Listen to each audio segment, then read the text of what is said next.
እርግጠኛ ሆኜ የምነግራችሁ ከምድራዊ ደስታ ከደቂቃዎች ቀጥሎ ሐዘን አለ። ይሁዳ ብሩን ተቀብሎ ወዲያው ምንድን ነው የገጠመው? ጸጸት። ከዚያስ ታንቆ መሞት። በዚህች ዓለም ከክርስቶስ ተለይተን ያገኘናቸው ደስታዎች ሁሉ አንቀው ይገሉናል። ምንም ትርጉም የለው። ራሳችን ከመግደል በቀር ዓለም የሰጠችው ደስታ ያሳድገናል ብላችሁ አታስቡ። እግዚአብሔር ለምንድን ነው አንዳንድ ጊዜ የሚመሩ ነገሮችን በመስጠት ደስ የሚሉን ነገሮችን ይቀማናል? ለምንድን ነው እንደዚያ የሚያደርገው? እግዚአብሔር ፍጹም ደስታ ስለሆነ ነው። ሰው ሁሉ በጭንቀት ለምን እንደሚኖር ታውቃላችሁ? መደሰት ስለሚፈልግ ነው። የዋህ ነው እኮ ሰው። በዓለም ሆኖ ሳይከፋው መኖር ይፈልጋል። በዓለም ሆኖ ሳይከፉ መኖር እንዴት ነው የሚሆን? ለምን? እንዳንተ ሳይከፉ መኖር የሚፈልጉ ሰዎች አሉ። እነዚያ ሰዎች ይቀሙሃል። ራሳቸውን ለማስደሰት ሲሉ ያንተን ደስታ ይቀማሉ። አጋንንት አሉበት ሰዎች ማሳዘን የሚፈልጉ። ዓለም በራሱ ሙሉ አይደለም። ሰው ይሄንንም ላግበስስ ይሄንም ልጨምርና ሲጨምርም አያገኝም ደስታ። ለምን? የሰው ዋጋው ሰፊ ግዛት አይደለም። ጥሩ ልብስ ያሰፋል፣ አይበቃውም። ለምን? የሰው ዋጋው ይሄ አይደለም። በጣም ጥሩ መኪና ይገዛል፣ አሁንም ደስታው ያልቅበታል። ለምን? የሰው ልጅ ዋጋው መኪና አይደለም። ከዚያ ባሻ እንደዚያ ቢሆን ኑሮ ሰዎች አደግንም አገኘንም ያሉት ሀገሮችም ተደስተው በጨረሱ ነበር። አልሆነም። ተሞከረ የለም። ደስታ አልቆ ሰው አሁን እነዚህ ሰለጠን ሀብት አከማችን የሚሉ ሀገሮች ሁሉ ሰው በጭንቀት ያለበት ቤት ውስጥ ሞቶ እየተገኘ ነው። ደስታ ሁሉ አልቆ አሁን ከሱስ ውጡ፣ አትስከሩ፣ እንዲህ አታርጉ የሚባልበት ምክንያት እግዚአብሔር አድርግና አታድርግ የሚል ጨካኝ ንጉሥ ስለሆነ ሳይሆን የማያልቀው ደስታ ያኛውን ለማግኘት ነው። እናት ልጇን ጡት እንዳይጠባ የምትከለክለው ስለጠላችሁ ነው አይደለም። ለምንድን ነው የምትከለክለው? የበለጠ የሚያጠነክረውን ምግብ እንዲያገኝ ደካማ የነበረ ለልጅነቱ ብቻ የሚጠቅመውን ወተት ትከለክለዋለች። እግዚአብሔር ጥቂት ደስታዎቻችንን ተዋቸው የሚለን ትልቅ ደስታ ሊሰጠን ስለሚፈልግ ነው። የመልክን ደስታ ምን ይወስደዋል? እርጅና ይወስደዋል። የምግብን ደስታ ማጣት፣ ረሃብ ይወስደዋል። የወገንን ደስታ መለየት ይወስደዋል። የቤትን ደስታ ስደት ይወስደዋል። የክብርን ደስታ መዋረድ ይወስደዋል። የሹመትን ደስታ መሻር ይወስደዋል። የእግዚአብሔርን ደስታ ማን ይወስደዋል? ማንም አይወስደው። እንደ ቸርነት አድነን በደላችንን አትቅበር። ከቃሉ ጋር ናችሁ? ከቃሉ ጋር ናችሁ? እግዚአብሔር ከሁላችን ጋር ይሁን። መደሰት፣ እስኪ መደሰት በሉ እንጂ። እሺ፣ ለእንስሳት ደስታ አላቸው? የላቸውም? አላቸው። እንስሳት ደስታ አላቸው?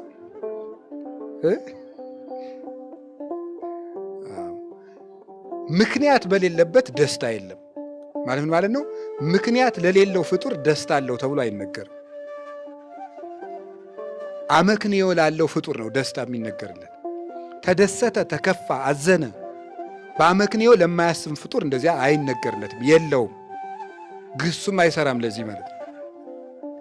ደስታ የሚነገረው ምክንያት ላለው አሳቢ ለሆነ አመክንዮና ውጤት ላለው ለሚያደንቅ ፍጡር ነው። ስለዚህ የሰው ልጆች ሁልጊዜ ምን ይፈልጋሉ? ባሉ ነገር እንጂ መደሰት ይፈልጋሉ አይደለም? መደሰት ይፈልጋሉ። ሰዎች ከበሮ ለመምታት የሚሻሙት ለምን ይመስላችኋል? ለእግዚአብሔር ብለው ነው? እስቲ የኔ ሻል ይላል ብለው ነው? የኔ ከበሮ ለእግዚአብሔር ሻል ይላል በደንብ ይሰማዋል ብለው ነው ወይ? አይደለም። ምን ብለው? ለመደሰት እኮ ነው እናቴ፣ ለመደሰት እኮ ነው። ለእግዚአብሔር ብለው እኮ አይደለም፣ ለመደሰት ነው። አንዳንዱ ሰው ራሱ ይሄውን ሰባኪው ጭምር እኮ ነው ስብከት ካልተሰጠው እንደ ዛር ይሄ ፊቱ ሁሉ ቁጥርጥር ጅማት ሁሉ የሚነሳ ሰው አሁን እንደዚያ የሚለው ይሄ እንዲሁ እኔ ብሰብክ ብሎ እግዚአብሔር የኔን ነው የሚወደው ብሎ አይደለም። ደስ እያለ ስብከቱን ራሱ መደሰቻ ማድረግ ማለት ነው። ሰው ማዳኛ ብቻ ሳይሆን መደሰቻ። የዛሬው ጉባኤ ጥሩ ነበር ይላል። ምኑ ነው ጥሩ የሆነ? ደስ ብሎት እናቴ ሰው ገዳም ሄዶ ራሱ ደስ የሚል ገዳም ነው ይላል። ምኑ ነው ደስ ያለ? ንስሐ አልገባ፣ አልተናዘዘ፣ አልጸለየ፣ ታሪኩ አልገባው፣ አልሰገደ፣ አላለቀሰ፣ እንዲሁ ደስ ይላል። ዝም ብሎ እንዲሁ ፍጡር፣ ተደሳች ፍጡር የሰው ልጅ አይደለም እንዴ? ስብሰባ ሲሰበሰብ የሆነ ፊኛ ነገር ተሰቅሎ ምናምን እንትን ምንድን ነው ያ ሁሉ ነገር? ለምንድን ነው? ሰው ተደሳች ፍጡር እኮ ነው ስለሆነ ነው። ቆሎ እየቆላ ይጎዘጉዝ የለ እንዲህ ሰው ቤት ውስጥ ፈንዲሻ ምንድን ነው? ቆሎ ነው እኮ ስሙን ቀይሮ ነው እንጂ። ለምንድን ያን ሁሉ የሚያደርገው ለምንድን ነው? ሰው ደስታ ፈላጊ ስለሆነ ነው። ልብስ ውድ የሆነው ለምንድን ነው? ሰው ደስታ ፈላጊ ስለሆነ ነው። አንዱ ከትከሻው ላይ አበባ ያለው ሲለብስ ደግሞ እኔ ከደረቴ ያለው አሰፋለሁ ሲል፣ አንዱ እንዲያ ሲል፣ ለምንድን የሁሉ ማለቂያ የሌለው ቁፋሮ የመጣው? ሌላው ቀርቶ ግብረ ሰዶማዊነት የመጣው ለምንድን ነው? የሰው ልጅ ደስታ ባለማለቁ ነው። ደስታ ፈላጊ በመሆኑ ነው። ሰው ሚስቱን የሚፈታ ለምንድን ነው? ገደብ የሌለው ደስታ በመፈለግ ነው። ሚስት ባሏ የምትፈታ እንደው ገደብ የሌለው ደስታ በመፈለግ ነው። ያላዩትን ለማየት ነው። ያዩትን በመሰልቸት ነው። የሰው ልጅ የፍላጎቱ ገደብ ማጣት ነው ይሄን ሁሉ ያመጣው። በቃኛ ለማለት ነው። ይሄ ደስታ ለምንድን ነው መሰላችሁ የተሰጠን? ለምንድን ነው ይሄ ደስታ የተሰጠን? በእግዚአብሔር እንድንደሰት ነው። በእግዚአብሔር እንድንደሰት የሰው ልጅ ብቻ ደስታ ያለው ፍጡር ነው እና ደስታውን የተሳሳተ ቦታ መጠቀም ሲጀምር ሱሰኛ ይሆናል። አሁን ከሱስ ውጡ፣ አትስከሩ፣ እንዲህ አታርጉ የሚባልበት ምክንያት እግዚአብሔር አድርግና አታድርግ የሚል ጨካኝ ንጉሥ ስለሆነ ሳይሆን የማያልቀው ደስታ ያኛውን ለማግኘት ነው። እናት ልጇን ጡት እንዳይጠባ የምትከለክለው ስለጠላቸው ነው አይደለም። ለምንድን የምትከለክለው? እንጀራ እንዲበላ ነው። የበለጠ የሚጠቅመውን ለመስጠት ነው። ማር ይስሐቅ ይህን ተናግሮታል። የበለጠ የሚያጠነክረውን ምግብ እንዲያገኝ ደካማ የነበረ ለልጅነቱ ብቻ የሚጠቅመውን ወተት ትከለክለዋለች። እግዚአብሔር ጥቂት ደስታዎቻችንን ተዋቸው የሚለን ትልቅ ደስታ ሊሰጠን ስለሚፈልግ ነው። ትልቅ ደስታ ለመስጠት ትንሽ ደስታ ተው ይላል። አብዝቶ ለማጥገብ ትንሽ እንድንራብ ያደርጋል። ለዚህ እኮ ነው ብፁዓን እለ ይላህው ይእዜ እስመ እሙንቱ ይትፌስሑ፣ ዛሬ የሚያለቅሱ ሰዎች ንዑዳን ክቡራን ናቸው፣ የልቅሶ አጻፋው ደስታ ነውና ደስ ይላቸዋል ይላል። እግዚአብሔር ልጁን እናቲቱ ሲጠባ ከነበረበት ስትከለክለው ታስለቅሰዋለች። አንዳንድ ጊዜም እሬት ይቀባብናል እኮ ልጁንን አታስታውሱም? አልተው ካለ እሬት ይቀባበታል፣ ብዙ ነገር ይቀባበታል እንዲያስጠላው ማለት ነው። ለምንድን ያን እሬት የሚያመጣው? የበለጠ በልቶ እንዲጠነክርላት ነው ልጇ። እግዚአብሔር ለምንድን ነው አንዳንድ ጊዜ የሚመሩ ነገሮችን በመስጠት ደስ የሚሉን ነገሮችን ይቀማናል? ለምንድን ነው እንደዚያ የሚያደርገው? እግዚአብሔር ፍጹም ደስታ ስለሆነ ነው። ለዚህ ነው ቅዱስ ጳውሎስ እብለክሙ ተፈስሑ ዘልፈ በክርስቶስ፣ እላችኋለሁ በክርስቶስ ደስ ይበላችሁ ይላል ፊልጵስዩስ ምዕራፍ 4 ቁጥር 4 ላይ። ለቅዱሳን ሐዋርያትም ሲነግራቸው ወለፍስሐክሙኒ አልቦ ዘያሃይደክሙ፣ ደስታችሁን የሚወስድባችሁ የለም ይላል። ትክክለኛው ደስታ ክርስቶስ ነው። የሚወስድባችሁ የለም። ለምንድን ነው? ለምሳሌ የመልክን ደስታ ምን ይወስደዋል? እርጅና ይወስደዋል። አይወስደው? ይወስደዋል። በሽታ ይወስደዋል። የምግብን ደስታ ማጣት፣ ረሃብ ይወስደዋል። የወገንን ደስታ መለየት ይወስደዋል። የቤትን ደስታ ስደት ይወስደዋል። የማግኘትን ደስታ ማጣት ይወስደዋል። የክብርን ደስታ መዋረድ ይወስደዋል። የሹመትን ደስታ መሻር ይወስደዋል። የእግዚአብሔርን ደስታ ማን ይወስደዋል? ማንም አይወስደውም። ዱላ ራሱ እኮ አልወሰደባቸውም። ታውቃላችሁ? ሰማዕታቱ የሚያስረዱን ይህንን ነው። የሐዋርያት ሥራ ምዕራፍ 5 ላይ መንፈስ ቅዱስን ከጠገቡ በኋላ ወይም የመንፈስ ቅዱስን ምግብና በሰውነታቸው ከተመሉ በኋላ ቅዱሳን ሐዋርያት ሲገረፉ ቆይተው ሲወጡ ደስ እያላቸው ወጡ ይላል። ደስ እንዴት ነው ሰው ተገርፎ ደስ እያለው የሚወጣ? ቅዱስ ቂርቆስ ተገርፎ ተከሶ ከንጉሱ ፊት ሲቀርብ ምን ብሎ ነበር የቀረበው? የሚያበራ ፊት ይዞ ነው የቀረበው። አንተ ሕፃን እንዴት ደስ ትላለህ አለው። አዎ ለእኔማ ደስታ አይገባኝም፣ ለአንተ ግን ለዝንጎዎች ሰላም የላቸውም ይላል ኢሳይያስ አለው። ደስታ፣ ሰላም የእግዚአብሔር ልጆች ነው። ስለዚህ ፍስሐ ዘኢይትዌዳ ዘቦቱ የማይነጥፍ ደስታ ያለው ምንድን ነው ሲባል መስቀል ነው። የክርስቶስ መስቀል የማይነጥፍ ደስታ ነው። ያችን ነው መፈለግ የእግዚአብሔር ቤተሰቦች። እና ሰው ሁሉ በጭንቀት ለምን እንደሚኖር ታውቃላችሁ? መደሰት ስለሚፈልግ ነው። የዋ ነው እኮ ሰው በዓለም ሆኖ ሳይከፋው መኖር ይፈልጋል ሰው። እናቴ በዓለም ሆኖ ሳይከፉ መኖር እንዴት ነው የሚሆን? ለምን እንዳንተ ሳይከፉ መኖር የሚፈልጉ ሰዎች አሉ። እነዚያ ሰዎች ይቀሙኋላ። ራሳቸውን ለማስደሰት ሲሉ ያንተን ደስታ ይቀማሉ። አጋንንት አሉበት ሰዎች ማሳዘን የሚፈልጉ። ዓለም በራሱ ሙሉ አይደለም። ስለዚህ እኛ ሰው ደስታ የሚፈልግበት ምክንያት ለምንድን ነው ስትሉ በእግዚአብሔር ሊደሰት ስለተፈጠረ ነው። በእግዚአብሔር ሊደሰት ስለተፈጠረ ሁልጊዜ ደስታ ፈላጊ ሆነ። ስለዚህ አሁንም ቢሆን ደስታችንን ማስተካከል ነው። ሰላም መኖር ከፈለግ የምንደሰትባቸውን ነገሮች ማስተካከል። እርግጠኛ ሆኜ የምነግራችሁ ከምድራዊ ደስታ ከደቂቃዎች ቀጥሎ ሐዘን አለ። ይሁዳ ብሩን ተቀብሎ ወዲያው ምንድን ነው የገጠመው? ጸጸት። ከዚያስ ታንቆ መሞት። በዚህች ዓለም ከክርስቶስ ተለይተን ያገኘናቸው ደስታዎች ሁሉ አንቀው ይገሉናል። ምንም ትርጉም የለው። ራሳችን ከመግደል በቀር ዓለም የሰጠችው ደስታ ያሳድገናል ብላችሁ አታስቡ። እና የሰው ልጅ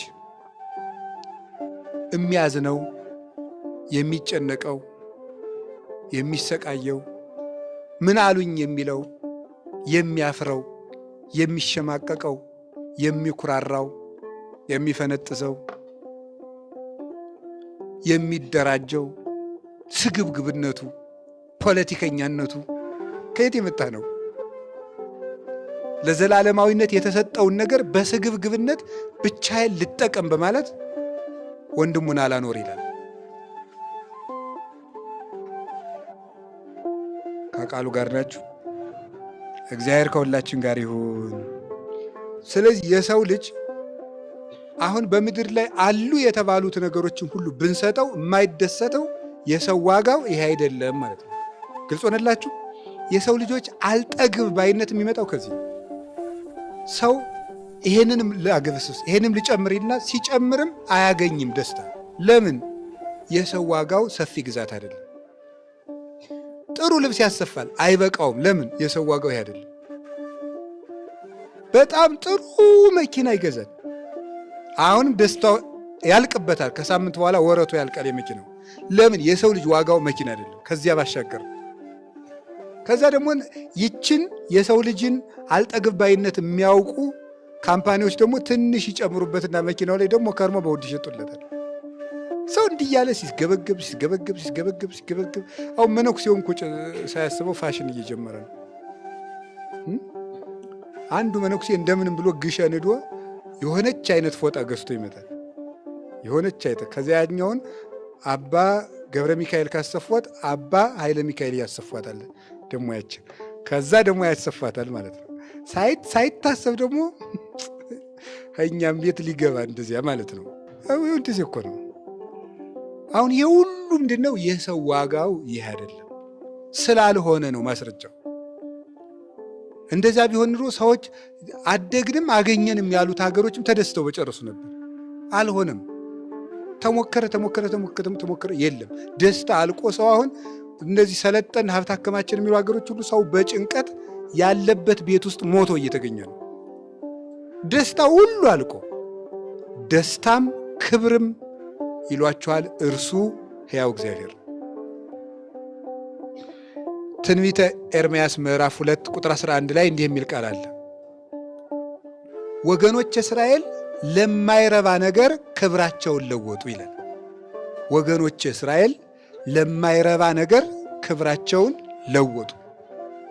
የማይረባ ነገር ማለት ጥቅም የማይገኝበት ለጊዜያዊ ደስታ ብለው ክብራቸውን ለወጡ። ያ ክብር ማን ነው ብለን እንጠይቅ።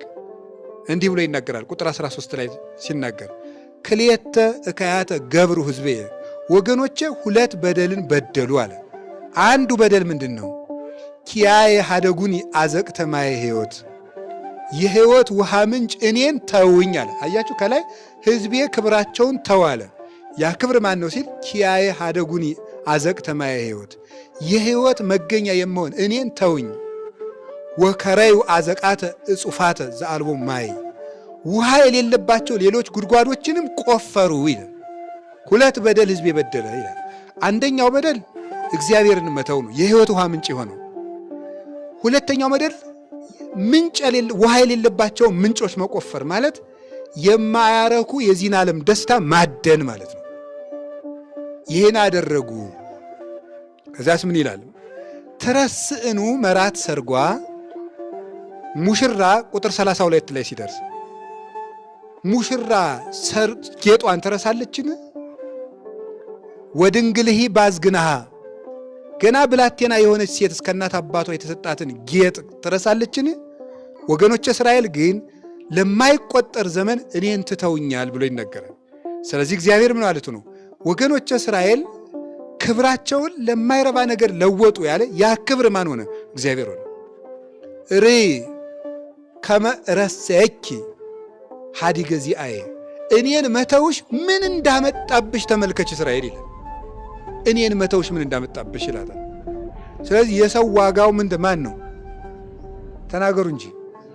የሰው ክብሩ ማን ነው? የሰው ክብሩ ልብሱ አይደለም። የሰው ክብሩ ሹመቱ አይደለም። የሰው ክብሩ ዕድሜው አይደለም። የሰው ክብሩ ዕውቀቱ አይደለም። የሰው ክብሩ ሀብቱ አይደለም። የትፍርሆ ለሰብእ ይብዕል ብሏል ቅዱስ ዳዊት። ሰው ባለጸጋ ቢሆን አትፍራው። ሀብቱ አይደለም የሰው ክብሩ፣ ወገኖቹ አይደለም፣ ቤቱ አይደለም። የሰው ክብሩ እግዚአብሔር ነው። ምክንያቱም ኤልዛቤልን መንግስቷ አላስከበራትም። አስከብሯታል። ወርቁ አስከብሯታል። ዘውዱ አስከብሯታል። ተጎትታ በመስኮት ሙታ ደሟን ውሻ ሲልሰው መንበሩ አስከበራት።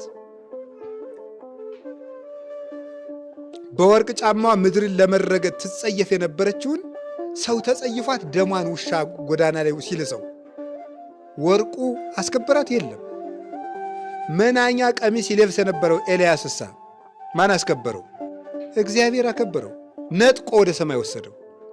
የሰው ክብሩ ማን ነው? እግዚአብሔር ነው። ሰራዊት ይዞ ይፈልገው የነበረውን አክዓብን ኤልያስ ሲያገኘው አንተኑ ዘትገፈትኦሙ ለእስራኤል፣ እስራኤልን የረጅም አጭር፣ የቀይ ጥቁር፣ የወፍራም ቀጭን የምታደርጋቸው ኤልያስ አንተነ ሲለው አኮ አነ ዘገፈትኦሙ ለእስራኤል አለ አንተው ቤተ አቡከ፣ አንተና ዘመዶች ጣዖት እያመለካችሁ ነው እንጂ እኔ አይደለሁም እስራኤልን የምገለባበት ሲለው ንጉሡ እንዳይገለው ጸጥ እንዲል የሚያደረገው የማን ክብር ነው? የእግዚአብሔር ክብር ነው። የእግዚአብሔር ክብር ብቸኞችን ያለ ዘመድ ግርማ ይሰጣቸዋል። ዮሴፍን በፈርዖን ፊት፣ ዳዊትን በጎልያድ ፊት፣ ኤልያስን በአካብና በኤልዛቤል ፊት፣ ሙሴን በፈርዖን ፊት ያከበረ ማን ነው? እግዚአብሔር ነው። እውነትም እግዚአብሔር ክብር ነው፣ ነውርንም ይሰውራል። ከቃሉ ጋር ናችሁ? ከቃሉ ጋር ናችሁ? እግዚአብሔር ከሁላችን ጋር ይሁን። የሰው ልጅ ክብሩ እግዚአብሔር ነው። እሱን ያላገኘ ሰው ክብር የለውም። የፈለገ ክብር ይኖረው ክብር የለሽ ነው። እንዲህ ብለን ግን አንሰድበው። ማንንም እንድናዋርድ እግዚአብሔር አልፈቀደልንም፣ እንድናከብር እንጂ። ክብር እግዚአብሔር ነው። ወደዚያ እንድንመለስ ነው። እስቲ የሰው ዋጋ በሉ ንገሩኝ እንጂ።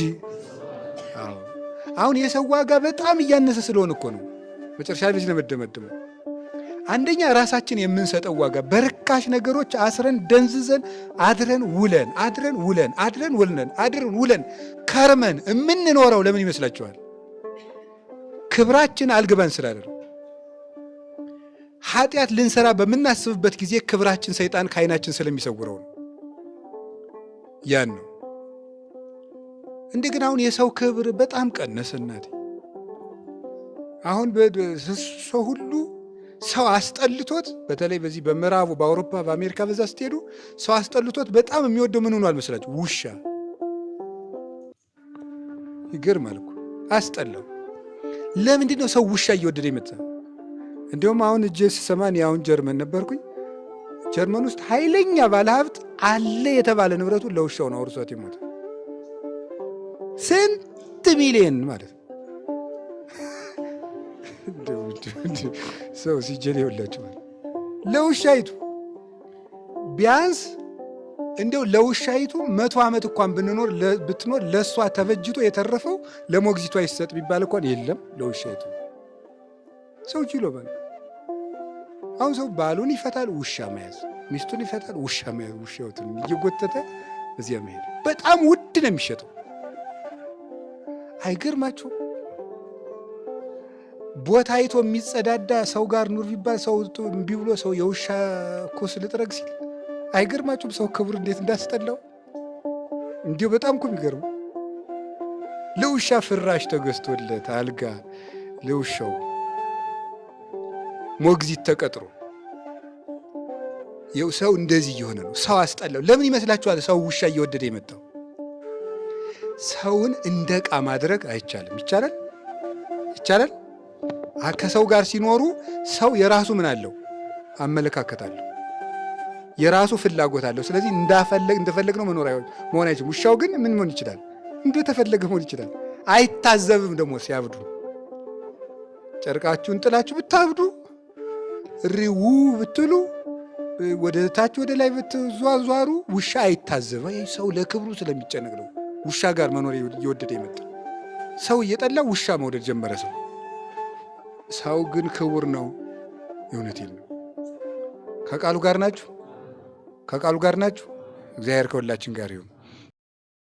እንደ ቸርነት አድነን በደላችንን አትቁጠር